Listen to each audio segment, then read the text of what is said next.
तर विद्यार्थ्यांनो, एका नव्या स्पेशल सुपर क्लासमध्ये आपले स्वागत आहे आणि या सुपर क्लासमध्ये आपण येणाऱ्या प्रत्येक भरतीसाठी अत्यंत उपयुक्त असणारे जीके क्वेश्चन्स कव्हर करणार आहोत. आणि तसेच मी आपल्याला सर्वांना सांगू इच्छितो की आपण ऑनलाईन घरी बसून फेसबुक, इंस्टाग्राम, यूट्यूबवरून माझ्यासारखे पैसे कमवू इच्छित असाल तर मी सर्वांसाठी एक दुसरं चॅनल ओपन केलेलं आहे, ज्या चॅनलवर आपल्या सर्वांना शिकवण्यात येईल की कशाप्रकारे आपण घरी बसून ऑनलाईन पैसे कमवू शकता, बिलकुल माझ्यासारखेच.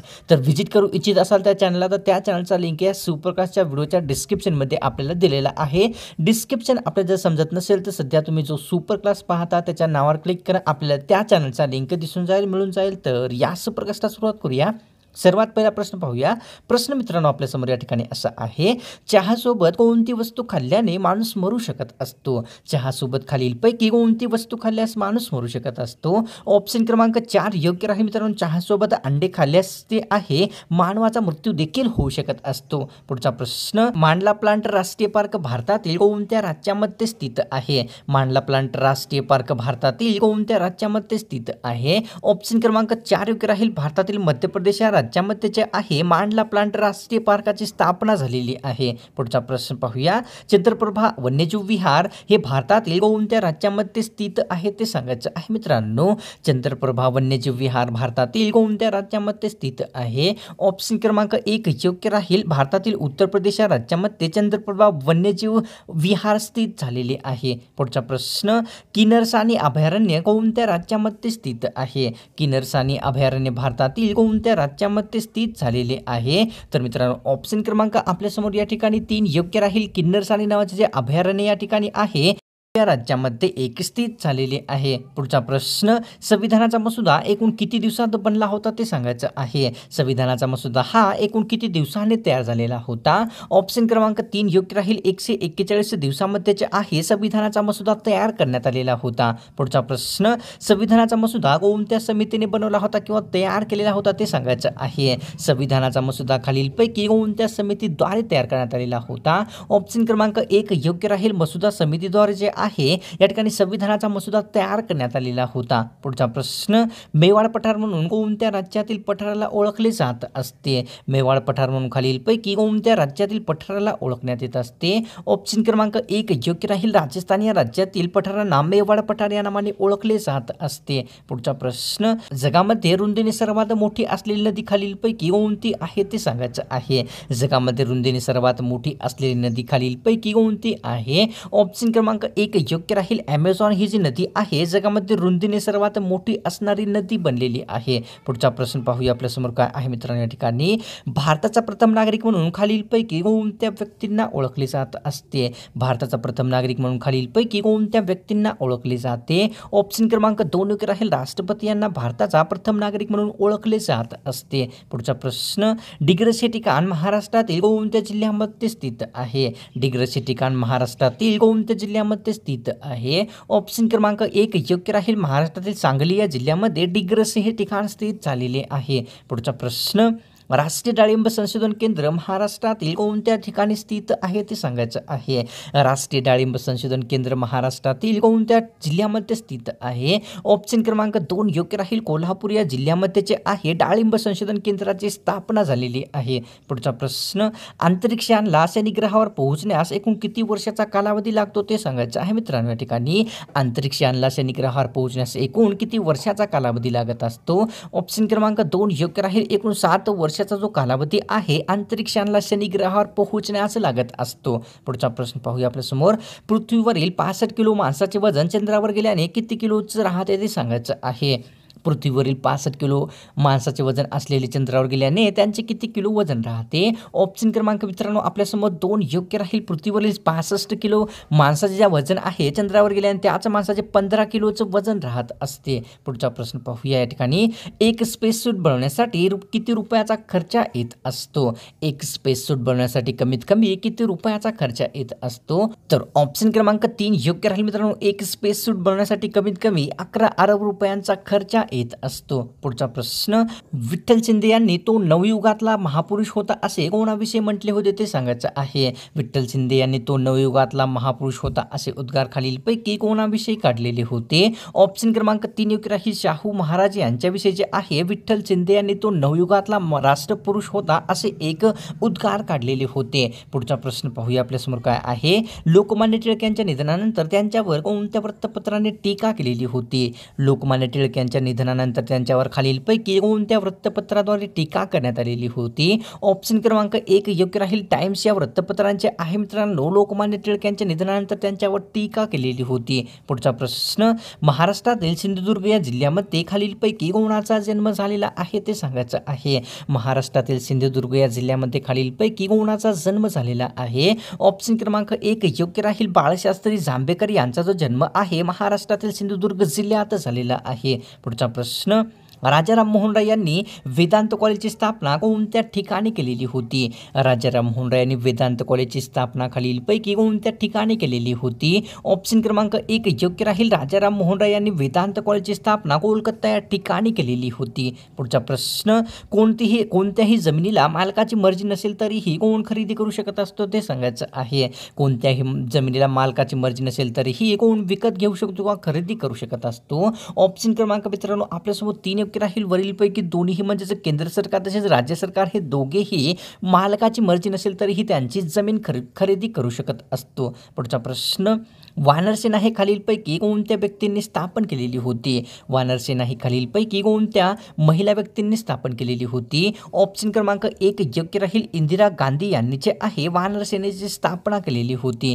पुढचा प्रश्न, इंदिरा गांधी यांनी कोणत्या पक्षाच्या स्वयंसेवकाची वानरसेना स्थापन केलेली होती ते सांगायचं आहे. इंदिरा गांधी यांनी खालीलपैकी कोणत्या पक्षाच्या स्वयंसेवकाची वानरसेना स्थापन केलेली होती? ऑप्शन क्रमांक 2 योग्य राहील राष्ट्रीय काँग्रेसच्या स्वयंसेवकाची वानरसेना स्थापन केलेली होती. पुढचा प्रश्न पाहूया या ठिकाणी काय आहे. डिग्रस या ठिकाणी खालीलपैकी कोणते संशोधन केंद्र स्थित आहे? डिग्रस या ठिकाणी खालीलपैकी कोणते संशोधन केंद्र स्थित झालेले आहे? ऑप्शन क्रमांक 1 योग्य राहील हळद संशोधन केंद्र जे आहे डिग्रस या ठिकाणी स्थित झालेले आहे. पुढचा प्रश्न पाहूया या ठिकाणी काय आहे. राज्यातील विधानसभा राज्यपाल कोणाच्या सल्ल्याने बरखास्त करू शकत असतो? राज्यातील विधानसभा हे राज्यपाल कोणाच्या सल्ल्याने बरखास्त करू शकत असतो? ऑप्शन क्रमांक 2 राहील मुख्यमंत्र्यांच्या सल्ल्याने जे आहे राज्यातील विधानसभा जी आहे राज्यपाल बरखास्त करू शकत असतो. पुढचा प्रश्न, राज्यात विधान परिषद असेल तर राज्यपाल किती अँग्लो इंडियन व्यक्तींची नियुक्ती करू शकतो ते सांगायचं आहे. राज्यामध्ये विधान परिषद असेल तर राज्यपाल किती अँग्लो इंडियन व्यक्तींची निवड करू शकत असतो?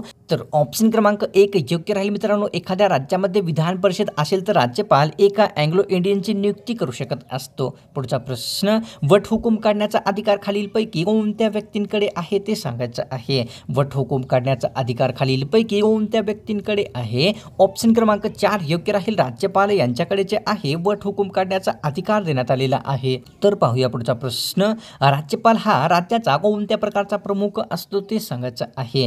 राज्यपाल हा राज्याचा कोणत्या प्रकारचा प्रमुख व्यक्ती असतो? ऑप्शन क्रमांक 1 योग्य राहील राज्यपाल हा जो व्यक्ती आहे राज्याचा संविधानिक प्रमुख व्यक्ती बनलेला असतो. पुढचा प्रश्न, तेलंगणा राज्यातील कोणत्या जिल्ह्याची सीमा ही नांदेड जिल्ह्याला स्पर्श करते ते सांगायचं आहे. तेलंगणा राज्यातील कोणत्या जिल्ह्याची सीमा नांदेड जिल्ह्याला जुळते किंवा त्यांच्या जवळ आहे? तर ऑप्शन क्रमांक मित्रांनो 4 योग्य राहील. तेलंगणा आदिलाबाद या जिल्ह्याची जी सीमा आहे नांदेड जिल्ह्याला स्पर्श करत असते. पुढचा प्रश्न, एखाद्या व्यक्तीला स्कर्वी रोग झाला तर त्यामध्ये कोणत्या जीवनसत्वाची कमी असते ते सांगायचं आहे. एखाद्या व्यक्तीला स्कर्वी रोग झाला तर त्यांच्या आहारामध्ये कशाची कमतरता असते? ऑप्शन क्रमांक मित्रांनो 2 योग्य राहील. जीवनसत्व क ची जी कमतरता असते एखाद्या व्यक्तीला स्कर्वी रोग झाल्यास त्याच्या आहारामध्ये निर्माण होत असते. पुढचा प्रश्न, भाग्यश्री योजना भारतातील कोणत्या राज्याने सुरू केलेली आहे? भाग्यश्री योजना भारतातील कोणत्या राज्य सरकारद्वारे सुरू करण्यात आलेली आहे? ऑप्शन क्रमांक 2 योग्य राहील. महाराष्ट्र राज्य सरकारद्वारे जे आहे भाग्यश्री नावाची योजना सुरू करण्यात आलेली आहे.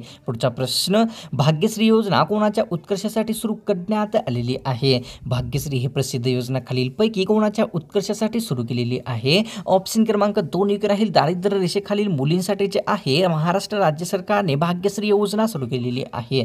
पुढचा प्रश्न, कोणत्या किरणांचा वेग हा प्रकाशाच्या वेगा इतकाच असतो? खालीलपैकी कोणत्या किरणांचा वेग प्रकाशाच्या वेगा इतकाच असतो? ऑप्शन क्रमांक 2 योग्य राहील. गॅमा किरणाचा जो वेग आहे प्रकाशाच्या वेगा इतकाच बनलेला असतो. पुढचा प्रश्न पाहूया. या ठिकाणी काय आहे? तांबे आणि जस्त यांच्या समिश्रापासून कोणती घटक तयार होते ते सांगायचं आहे. तांबे आणि जस्त यांच्या समिश्रापासून खालीलपैकी कोणते घटक तयार करण्यात येत असते? ऑप्शन क्रमांक 1 योग्य राहील. तांबे व जस्त यांच्या समिश्रापासून पितळ हे घटक तयार करण्यात येत असते. पुढचा प्रश्न पाहूया. आपल्यासमोर काय आहे?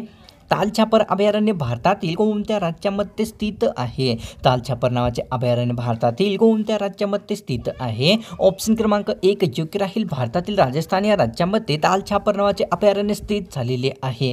मानवी मूत्रातून उत्सर्जित होणारे एकमेव जीवनसत्व कोणते आहे ते सांगायचं आहे. मानवी मूत्रातून उत्सर्जित होणारे एकमेव जीवनसत्व खालीलपैकी कोणते आहे? ऑप्शन क्रमांक 3 योग्य राहील. मित्रांनो, जीवनसत्व सी हे जे जीवनसत्व आहे मानवी मूत्रात उत्सर्जित होणारे एकमेव जीवनसत्व आहे. पुढचा प्रश्न पाहूया. आपल्यासमोर काय आहे? जगातील सर्वात जास्त खोल असलेला महासागर कोणता आहे ते सांगायचं आहे. जगातील सर्वात जास्त खोल असलेला महासागर खालीलपैकी कोणता आहे? ऑप्शन क्रमांक 2 राहील. पॅसिफिक महासागर जो आहे जगातील सर्वात जास्त खोल असलेला महासागर आहे. पुढचा प्रश्न पाहूया.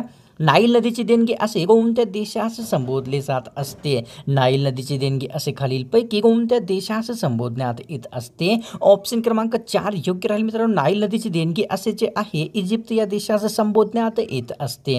पुढचा प्रश्न. महाधिवक्ता आपला राजीनामा कोणत्या व्यक्तींकडे किंवा कोणाकडे देत असतो ते सांगायचं आहे. महाधिवक्ता हा राजीनामा आपला खालीलपैकी कोणत्या व्यक्तींकडे सोपवत असतो? ऑप्शन क्रमांक 3 योग्य राहील. राज्यपाल यांच्याकडे जे आहे महाधिवक्ता हा आपला राजीनामा सोपवत असतो. पुढचा प्रश्न. महाराष्ट्र लोक आयुक्त आपला राजीनामा कोणत्या व्यक्तींकडे देतात ते सांगायचं आहे. महाराष्ट्र लोक आयुक्त आपला राजीनामा खालीलपैकी कोणत्या व्यक्तींकडे देत असतात?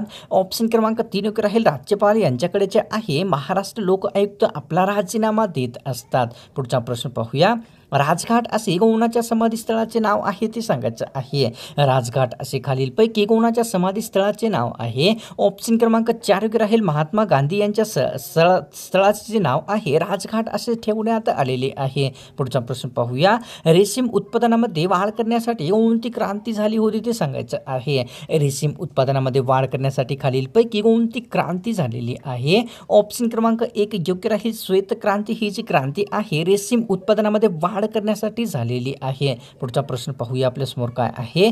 कोणत्या नदीच्या खोऱ्यामध्ये दगडी कोळशाच्या खाणी सापडतात ते सांगायचं आहे. मित्रांनो, कोणत्या नदीच्या खोऱ्यामध्ये दगडी कोळशाच्या खाणी सापडत असतात? ऑप्शन क्रमांक मित्रांनो आपल्या समोर 1 योग्य राहील. कोयना नदीच्या खोऱ्यामध्ये दगडी कोळशाच्या खाणी सापडत असतात. पुढचा प्रश्न पाहूया. सफरचंदाच्या उत्पादनामध्ये प्रथम क्रमांकाचे राज्य कोणते आहे ते सांगायचं आहे. सफरचंदाच्या उत्पादनामध्ये भारतातील कोणते राज्य प्रथम क्रमांकाचे आहे? ऑप्शन क्रमांक 4 योग्य राहील. हिमाचल प्रदेश हे जे राज्य आहे सफरचंदाच्या उत्पादनामध्ये प्रथम क्रमांकाचे ठरलेले आहे. पुढचा प्रश्न. संत्र्याच्या उत्पादनामध्ये प्रथम क्रमांकाचे राज्य कोणते आहे ते सांगायचं आहे. संत्र्याच्या उत्पादनामध्ये प्रथम क्रमांकाचे राज्य खालीलपैकी कोणते आहे?